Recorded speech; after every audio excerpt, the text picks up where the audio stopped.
Favourite Bollywood film कौन सी है, all time favourite? मुझे हम आपके कौन बहुत पसंद, हम आपके हैं कौन? बहुत सलमान पसंद, खान, माधुरी सलमान दीक्षित खान, और क्यों? बहुत पसंद।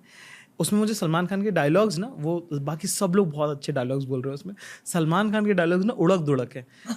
ठीक है, वो फ्लो में नहीं, वो बाकी सब लय में बात कर रहे हो लोग। लय नहीं है। तो मुझे ऐसा लगता था जब मैंने वो फिल्म देखी तो मुझे भी ना बात करना नहीं आता था, तो मुझे लगता था यार ये मेरे जैसा बंदा है ये। इसकी भी बात बोल रहा है ये, पर उसमें ना वेट नहीं आ पा रहा। मेरा भी मन में होता था कि मैं ऐसी कोई वजनदार बात बोल दूं, सब लोग की फट जाएगी क्या बोला है भाई ने, ऐसा ना। पर वो सलमान खान का वो भी, जैसे कि निशा जी आप हमारे लिए जगी क्यों, ठीक है, निशा जी आपने बताया नहीं कि आप जगी क्यों हमारे, ऐसे इस टाइप का कुछ तो भी अजीब सा है ना। जबकि ये बात है कि इतना वजन था ना उसमें कि निशा जी आपने बताया नहीं कि आप हमारे लिए क्यों जाग रही हैं, मतलब जाग रही हैं हो सकता था, अलग हो सकता था, है ना, कि आपका जागना हमारे लिए मुझे बहुत पसंद आया है ना, मुझे उम्मीद थी कि आप जागेंगे। इतने तरह तरह से बोला जा सकता था ये, पर उसे निशा जी आप हमारे लिए जगी क्यों। मैंने कहा यार ये बंदा भी नहीं बोल पा रहा, काम की बात में बिल्कुल ठुस हो जा रहा है, मेरे जैसा बंदा है ये। तो मुझे सारे गाने याद हैं हम आपके कौन के, मैं बिल्कुल I can repeat the film, like I can cite it. सिर्फ इस वजह से? मतलब ये भी वजह थी, और उसका वो जो मिलियो है राष्ट्रीय का तो कोई मुकाबला ही नहीं है, जिस तरह की फिल्में उस दौर में वो बना रहे थे। और हम I come from a joint family और वो सब, और घर परिवार ये वो फलाना ढिमका, वो संस्कार हमारा भी है, तो हमको बहुत पसंद आया।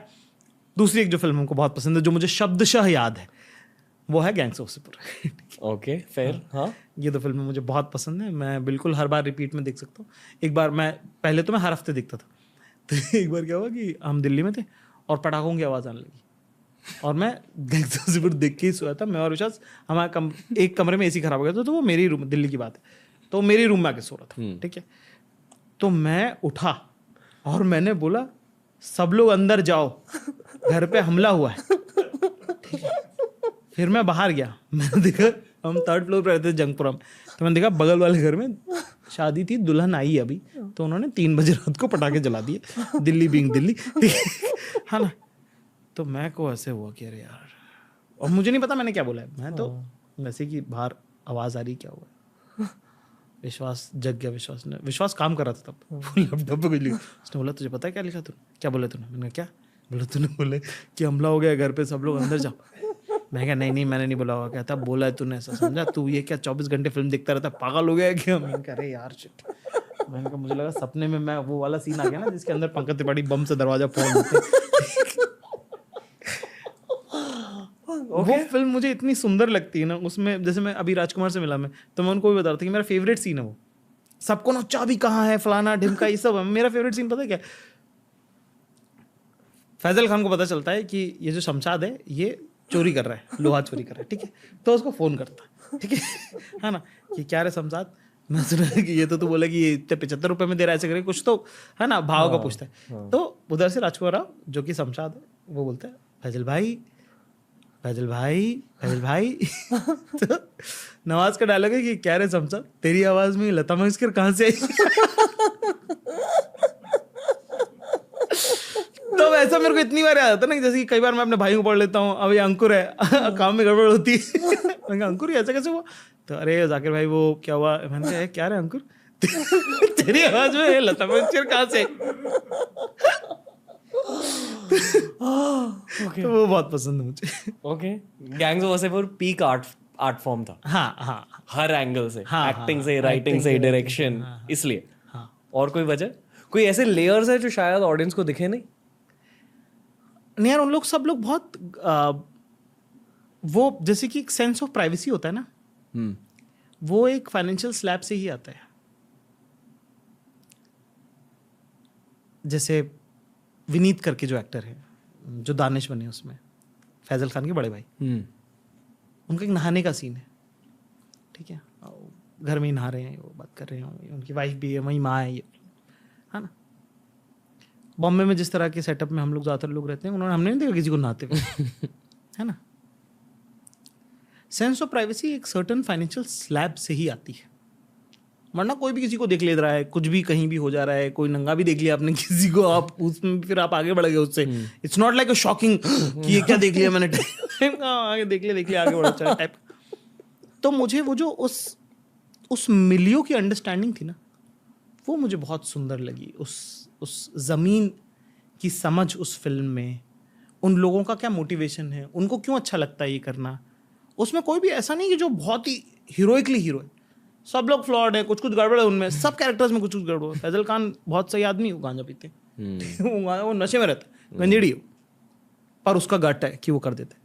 तो everybody is sort of double crossing. जैसे एक राइटिंग ट्रोप जो विशाल भारद्वाज ने यूज़ किया था, उन्होंने यूज़ किया था कमीने में, कि हर सीन में कोई ना कोई किसी को डबल क्रॉस कर रहे हैं। वो वसेपुर में कैरेक्टर्स में है कि सरदार खान जो है वो दूसरी बीवी रख लिए हैं, ठीक है। मतलब हर आदमी का जो ग्रे साइड है वो फुल्ली एक्सप्लोर्ड है। किसी को भी कि हीरो है तो वाइट वॉश कर दें, वो नहीं है। वो मुझे उसका बड़ा सुंदर लगा। आप भी ग्रे कैरेक्टर हो? ऑफ कोर्स आप ग्रे कैरेक्टर हो? हाँ हाँ। ओके, आपके डार्कनेस के बारे में कुछ बताइए। कलर से शुरू कर लेते हैं मेरे ख्याल से। मैं कैरेक्टर डार्कनेस के बारे में बात कर रहा हूँ। मैं क्यों बताऊंगा, वो दिल डिस्कवर करो। दिल के डार्कनेस जो आप शायद शेयर कर सकते हो, जितना आप शेयर कर सकते हो। सब कुछ शेयर नहीं करना। मैंने वर्क कर लिया बहुत उस पर ना। ओके, मैंने बहुत काम कर लिया उस पर, तो वो भी मेरे ख्याल से उससे भी थोड़ा सा वो रिजॉल्व हो गया। ठीक, we want to move on. No I am thinking right now. Okay, मैं सोच रहा हूँ कि ऐसा क्या है। मैं खुद के डार्कनेस के बारे में बता। हाँ बता दे, चल ये सही।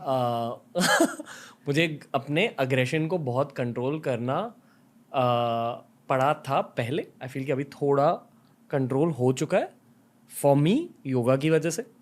But that's my means. I know कि सितार आपके लिए एक कंट्रोलिंग फैक्टर था अग्रेशन को लेके। फिर आई फील कि हर लाइफ के हर स्टेज पर एक अलग डार्कनेस निकल के आता है, या आपको पता चलता है कि यार ये भी डार्कनेस है, ये भी डार्कनेस था।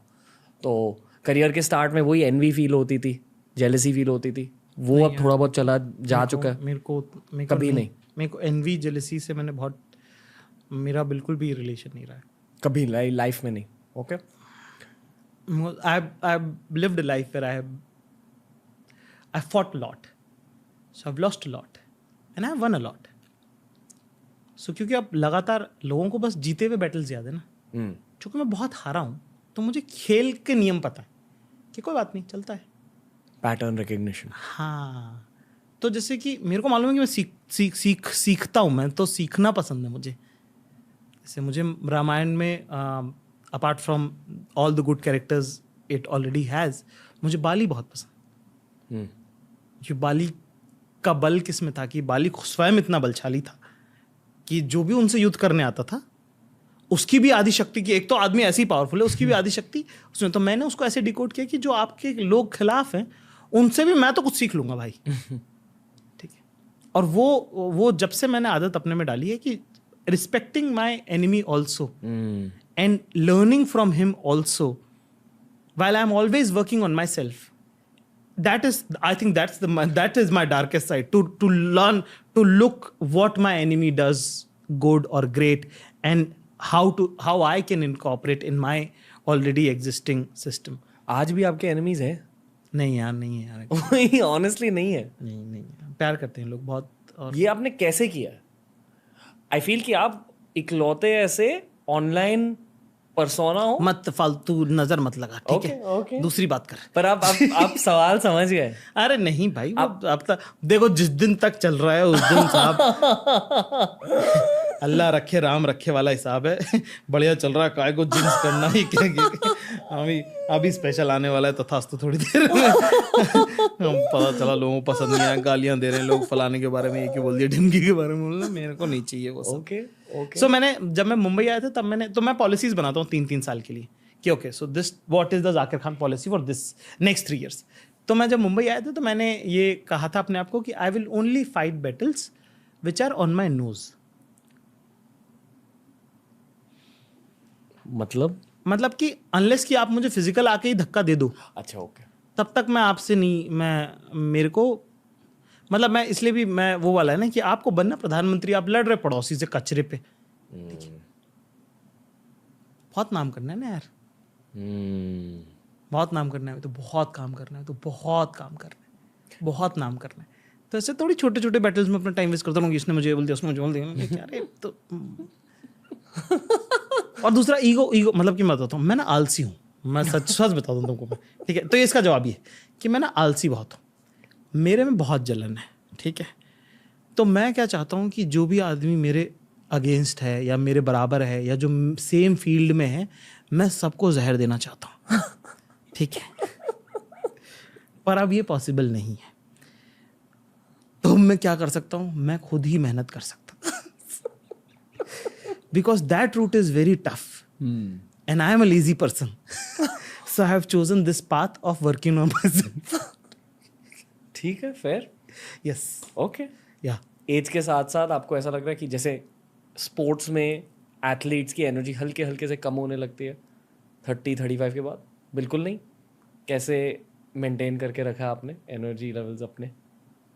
खाना बहुत सारा है मुझे, और जेन्युइनली मुझे बहुत चीज़ें खानी है अभी। Okay okay, hunger. Yes, okay. मुझे बहुत चीज़ें खानी है अभी, और वो मेरे अपने पर्सनल गोल्स हैं, वो उसका किसी से कोई लेना देना नहीं है। लोगों के फाइनेंशियल टारगेट्स होते हैं, जितना मैं आपको जानता हूँ आपके फाइनेंशियल टारगेट्स पहले थे भी नहीं, कुछ मतलब आप कभी ऐसी चीज़ों के बारे में सोचते नहीं। पर क्या है फिर आपके टारगेट्स? आप किन चीज़ों के बारे में सोचते हो? क्योंकि कुछ तो ऐसी एक विजुअलाइजेशन होगी या रियलिटी होगी, या अगर विजुअलाइजेशन नहीं है कुछ तो एक फीलिंग वाला लेवल होगा कुछ। हाँ, तो मैं कोशिश ये कर रहा हूँ, मैं तुमको पहले ही बोला ना कि नेवर चीज़ नंबर वाली बात, हमने जब पिछली बार मिलते तब हमने बात की थी। मेरा बिल्कुल दिलचस्पी नहीं है उसमें कि ये होना चाहिए, इतना होना चाहिए, उतना होना चाहिए, उतना होना चाहिए, उतना होना चाहिए। मेरा एक बेसिक सपना है। 14 साल की उम्र में मैंने एक फिल्म देखी थी, नौनिहाल नाम की। उसमें वो पंडित नेहरू के बारे में वो फिल्म है, बेसिक उनके बारे में भी नहीं है, एक बच्चा है जिसको प्राइम मिनिस्टर से मिलना होता है, बस ये। और जब वो वहाँ पहुँचता है, तो मैं फिल्म खराब कर रहा हूँ लोगों के लिए, बट आई एम सॉरी। उनकी डेथ हो चुकी होती है, तो वहाँ पे जब वो पहुँचता है तो वो सिर्फ उनके आखिरी जनाजे में शामिल हो पाता है। और मैंने उन्होंने रियल शॉट्स और क्रोमा, उस टाइम पे कैसा होता था कि पीछे एक बड़ी स्क्रीन पे वो चला देंगे और एक्टर्स जो है वो भी 5-6 उसी के सामने से गुजर जाएंगे, तो ऐसा लगेगा कि अरे ये भी वही थे, समझ रहे? They will shoot a screen and the actors, तो वो क्लियरली दिख रहा है। खैर वो तब के लिए बड़ी बात थी, वो भी टेक्नोलॉजी थी, ठीक है, as if they are also there. उसमें एक गाना है कि मेरी आवाज़ सुनो, उसमें उनके फ्यूनरल की रियल शॉट्स हैं, और वो इतना हुजूम, इतनी भीड़ है उसमें, मुझे बड़ा सुंदर लगा था वो।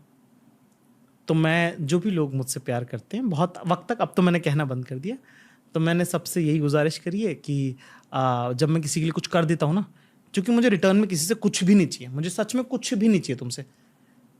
मेरा वो वाला रहता है कि ले जाओ, मुझे चाहिए किसी से नहीं, और मैं सबको दे सकता हूँ। आप मेरा हाथ काट लो, मैं हाथ दे दूंगा आपको कि कोई बात नहीं, आप लेके जाओ, क्योंकि मुझे सबसे एक ही फेवर चाहिए कि जब मैं मरूँ ना तो आ जाना, ठीक है? क्योंकि उस फिल्म को देख के ना मेरे को लगा था कि फक यार, ऐसा होता है। क्योंकि जीते जी तो आपको बहुत लोग बर्थडे विश कर देंगे। जिंदगी की क्या हैसियत रही है आपकी, कितनी औकात में मरे हो आप, ये तो उस दिन पता चलेगा जिस दिन आपकी मौत होगी, और कितने लोगों को ये लगा कि नहीं यार, आखिरी बार फिजिकली जाके देखना पड़ेगा इस आदमी को। तब आपका क्या कलर रहा है जीवन में, वो तब पता चलेगा। तो एक शेर इसलिए लिखा था मैंने कि मेरे 2-4 ख्वाब हैं जिन्हें मैं आसमां से दूर चाहता हूँ, जिंदगी चाहे गुमनाम रहे पर मौत में मशहूर चाहता हूँ।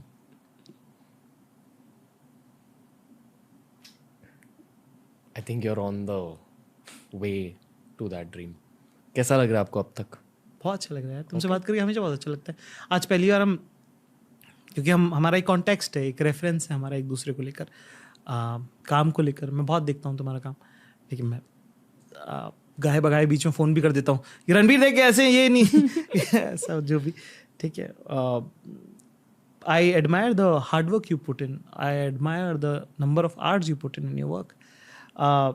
एक चीज़ जो मैं सारे कंटेंट क्रिएटर्स को बोलना चाहूँगा कि हर बार ना, जैसे एक वो बात होती है ना कि हम क्या कहें, हमारे पास कहने को कुछ नहीं है, कहते रहने का रियाज क्यों छोड़ो उस चक्कर में, कहने को भी आ जाएगा यार। और why are you missing out on the practice of saying and doing things which will make you better every day?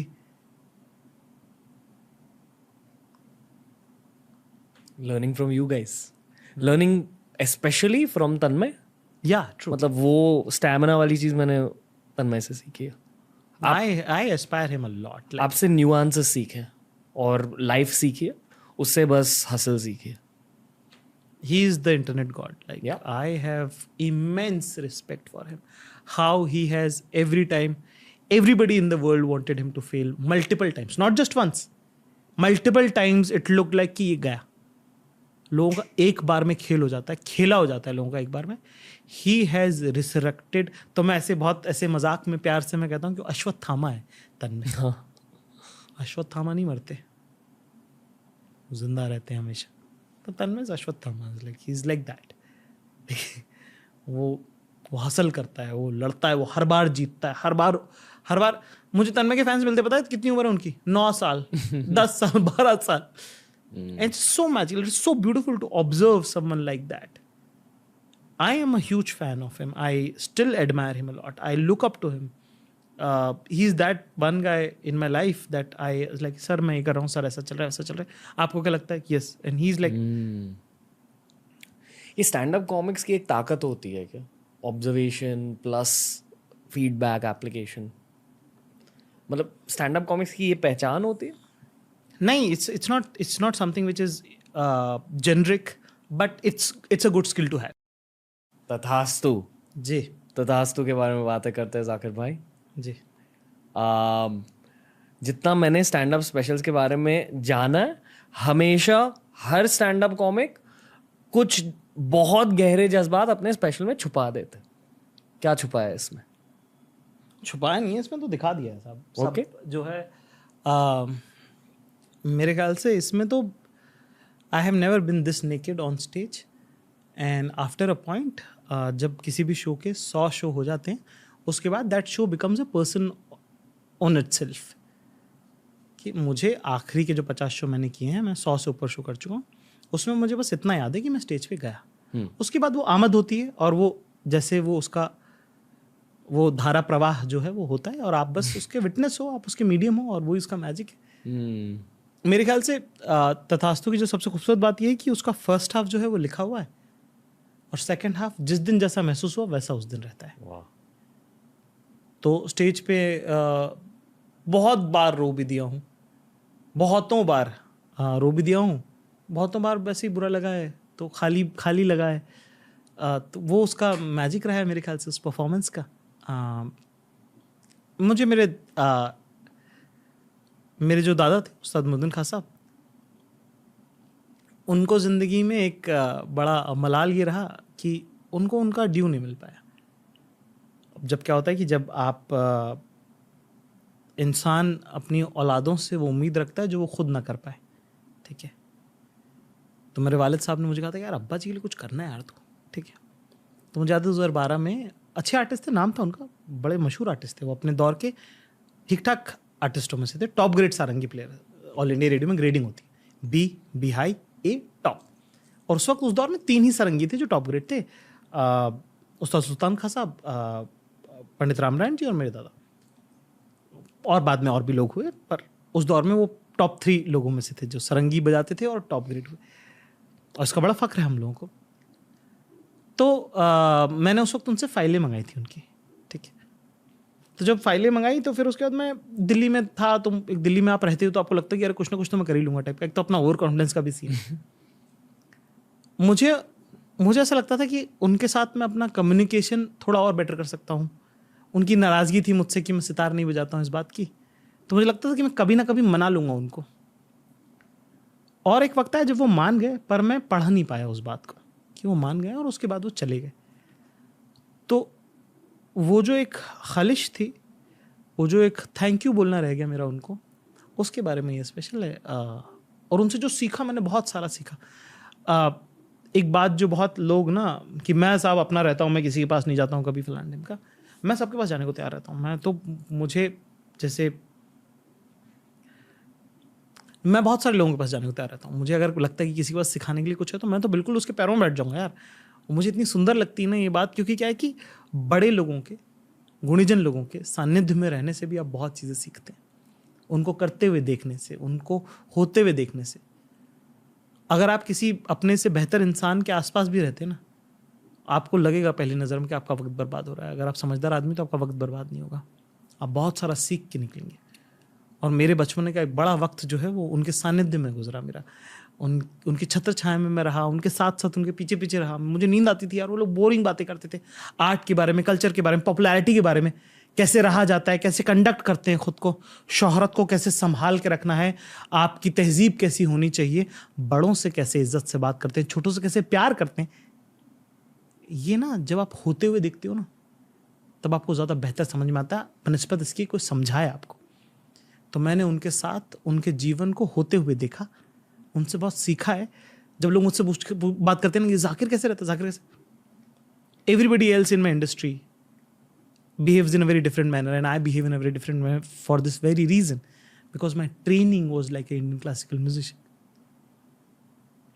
My training is that I try to copy my grandfather, the way he used to behave, the way he used to live, the way he used to do it. Nirmohi भाव से छोटों को प्यार करना, देना सबको, लेना किसी से भी नहीं, ये मैंने उनसे सीखा यार। मुझे ख्वाब आया उनका कल सुबह, और ये बहुत दिनों बाद आया, 3-4 साल बाद मुझे उनका ख्वाब आया, और वो इतना ऐसा लगा ना मेरे को कि अरे यार वो अब्बा जी हूँ। उन्होंने ऐसे 4-5 हज़ार उनके हाथ में थे, और कुछ तो बात हो रही, घर में कोई शादी वादी है, और सारे कजिन्स मुझे दिख रहे हैं, और ये और वो आए और वो बात कर रहे हैं, और वो उनके कपड़े हैं, और वो उनके लाल मेहंदी कलर के बाल, और उन्होंने मुझे कुर्ते में से 4,000 रुपये 5,000 रुपये से ना 500 के नोट अगर मोड़े हुए हों, नॉट लाइक पूरे मोड़े हुए, बट जस्ट 1 फोल्ड, कि ये रख ले तो, कि तूने पहले कभी मांगे नहीं ना, तेरा बनता है, तूने उस टाइम नहीं लिया ना, ले ले अब। और मैंने बोला नहीं अब्बा पैसे नहीं चाहिए, पैसे नहीं चाहिए, पैसे नहीं चाहिए। मेरे पापा बोल रहे ले ले अब्बा दे रहे, ले ले। और वो बस मुझे वो सपना, मेरा कल सुबह का सपना है वो, क्योंकि वो शायद सपना नहीं था। हाँ पता नहीं, वो उनका आशीर्वाद है यार, उनके आशीर्वाद के साए में चलते हैं हम तो। बहुत कम बार होता है कि आपके बड़े बुजुर्गों को आपको देखने का मौका मिले। कहते हैं ना कि सब लोग उनको साहब अब्बा जी बोलते थे, खां साहब बोलते, दादाजी बोलते थे, मैं उनको खां साहब बोलता था कभी, ठीक है, कभी उस्ताद बोलता था उनको, है ना। सब लोग अब्बा जी अब्बा जी अब्बा जी अब्बा जी, मैं खां साहब क्या हाल है, खां साहब बोलते, तू मेरा दोस्त है यार। तो दोस्त की हैसियत से उन्होंने मुझे बड़ा बराबरी का दर्जा दिया। जब मैं उनके साथ घूमता, बहुत मजाक किया मैंने उनके साथ, बहुत गपले किए, कोल्ड ड्रिंक पी जाते थे उनके नाम के हम। तो वो सारे अनुभव मुझे ऐसा लगता था कि उनसे जो हमने सीखा। अब क्या, बड़े परिवार में जब एक कोई बड़ा आदमी होता है ना, तो पूरा यूनिवर्स उसी के अराउंड घूमता है। बरगद की पेड़ के नीचे जब पलते बढ़ते हो तो आपको लगता है ये बरगद का पेड़ ही गलती है हमारी। आपको उस दिन तक उसकी अहमियत का एहसास नहीं होता जब तक वो टूट ना जाए, वो उखड़ ना जाए। तो मेरे ख्याल से जब वो नहीं रहे तो हमको बहुत चीज़ें एहसास हुई। तो फिर मैं उनके बारे में लोगों को बताता था कि पता है हमारे दादा ऐसे थे ऐसे थे ऐसे थे। बड़ी फनी फनी बातें। हम लोग तो बचपन से अब्बा जी को क्रिटिसाइज करना हमारा फुल टाइम काम है। हमने पूरी जिंदगी की है कि अरे यार अब्बा ऐसे अब्बा ऐसे अब्बा ऐसे, अब्बा जी ऐसा करते हैं, अब्बा जी ऐसा करते हैं, अब्बा जी ऐसा करते हैं। पर जैसे जैसे जीवन बढ़ता जा रहा है, उम्र बढ़ती जा रही है, और उनको करते हुए देखने से जो चीज़ें मैंने सीखी, उनको जब मैं होते हुए देख रहा हूँ तो वो इतना मैजिकल लग रहा है। मुझे लग रहा है कि ये तो मेरी ज़िंदगी का सबसे बड़ा गिफ्ट था। हर वो लम्हा, हर वो पल जो मैं उनके साथ था, जहाँ मैं बोर हो रहा था, जहाँ मुझे लगता था अरे यार ये क्या है यार, वो सब मुझे जो है ऐसा है, वो शेर है ना कि न जाने कौन दुआओं में याद रखता है, मैं डूबता हूँ समंदर उछाल देता है। तो अगर आज मैं यहाँ पे इस वक्त बैठकर अगर ये सब कह पा रहा हूँ तो शायद उसके अंदर मेरे वालिद साहब का, मेरी अम्मी का, मेरे दादा का बड़ा हाथ है। तो उनके बारे में बात करने का मौका मुझे मिला तो मैंने करी है। मैं आपसे हमेशा ये पूछना चाहता था कि आप ऐसे क्यों, आप ऐसे कैसे बने, आज उसका जवाब मिल गया मुझे। ओके, काफ़ी ज़्यादा हैवी पॉडकास्ट था ये भाई। ये बहुत ज़्यादा हैवी हो गया, इसको एडिट करना पड़ेगा। मैं कह रहा हूँ नहीं, एडिट नहीं करना है, नहीं करना है एडिट। मैं बहुत ज़्यादा रैंडम बातें बोल दी, बहुत फालतू ओवर टॉकिंग किया मैंने इसमें। जब भी मैं आपसे मिलता हूँ आप मुझे एक इन्फॉर्मेशन का ओवरडोज दे देते हो, और मुझे वो सब याद रहता है। That's what's weird. ये ज़्यादा वियर्ड है पता।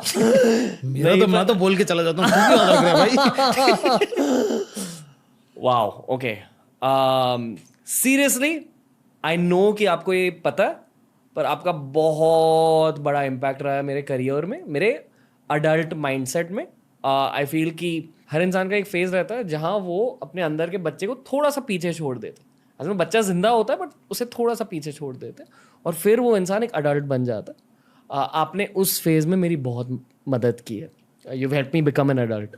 तो that's what I will say भाई। थैंक यू दोस्त, thank you. You have also help me become a person. अपना तो बेसिक लेवल पे प्रॉब्लम चल रहा था। जितना मैं आपको थैंक यू कहना चाहता हूँ मैं नहीं कह पाऊंगा, बट आई नो कि आपको वाइब के थ्रू पता Yes. चल रहा है। Please sign cheques. क्यों मेरे दिल में कितने थैंक यूज हैं आपके लिए। बस कागज, जमीन के कागज मंगा लो इसकी, जमीन के कागज मंगा लो इसकी, सारी सब लिखवा लूंगा। अभी थैंक यू के मूड में है ये। Thank you very much Ranveer, thank you very much for having me on the show. सब आ चुके हैं भाई, प्रियंका चोपड़ा आ चुकी है, अपन तो मिस आउट ही कर रहे थे। मैंने कहा खराब सोफे में बिठा के मेरा इंटरव्यू ले लिया है, अच्छा स्टूडियो बनाया तो एक बार भी नहीं बुलाया। नहीं, आपके साथ एपिसोड 1 करना था, फिर आपके साथ एपिसोड 100 करना था, बट फाइनली एपिसोड 123 आपके साथ हो रहा है। पर ये सबसे इम्पोर्टेंट एपिसोड है। बताओ कितना घटिया आदमी है। 1 से प्रॉमिस किया मुझे, 122 निकाल दिए बीच में इसने। वो सिचुएशनली नहीं हुआ। ऑफ कोर्स सब यही बोलते हैं। नहीं आई फील कि 20,000 फैक्टर अब साथ में आकर बहुत तेज लगा ये, बहुत। Zakir Khan, thank you. Okay, ये शायद पॉडकास्ट की हिस्ट्री में सिर्फ 4 बार हुआ है। मैं आपको हक करना चाहता हूँ। नहीं बैठो। अरे यार थैंक यू मजा आ गया भाई, वाह बहुत बढ़िया बातचीत, बहुत अच्छा लगा। प्लीज बहुत मजा आया। हमारे स्टूडियो में लौट के आइए और हमें और सिखाते रहिए। Otherwise I am going to keep calling you भाई, और वैसे भी आपसे Call me whenever, bro. I will not pick up. I think ये खत्म होने का टाइम आ गया, अब मैं सच निकलने लगा है मुझसे, मैंने बहुत होल्ड किया। Thank you very much for watching the Ranveer show TRS Hindi जरूर सब्सक्राइब करें। ठीक है, थैंक यू। ये इस चक्कर में ये आदमी खत्म नहीं करा था, इससे यही बुलवाना था मेरे से। Thank you Zakir Khan. Only love, only प्यार, ओनली मोहब्बत। थैंक यू जाकिर भाई। थैंक्स। तो ये था आज का एपिसोड। मैं ऑनेस्टली ये चाहता था कि जाकिर भाई का एपिसोड 1 रहे हमारा TRS हिंदी का। फिर जब 100 एपिसोड कंप्लीट हुए तब मैं चाहता था कि एपिसोड 100 इनके साथ बने, पर finally with this special episode 123 हमने वो बॉक्स टिक ही कर दिया। मैं ज़्यादा कुछ नहीं कहना चाहूँगा इस वाले एपिसोड के बारे में, जो कहना था मैंने एपिसोड में कह दिया। बस यही कहूँगा कि कुछ कुछ इंसान होते हैं जिन्हें अगर आप गले लगाए तो आपको ये फील होता है कि उनकी सोल भी, उनकी आत्मा भी आपको गले लग रही है। That's Zakir Khan's physical energy, his mental energy and his spiritual energy as a friend. ये था हमारा special episode. I hope you enjoyed it. TRS Hindi Zakir Khan के साथ felt like a big warm hug. नमस्ते, सी यू सून।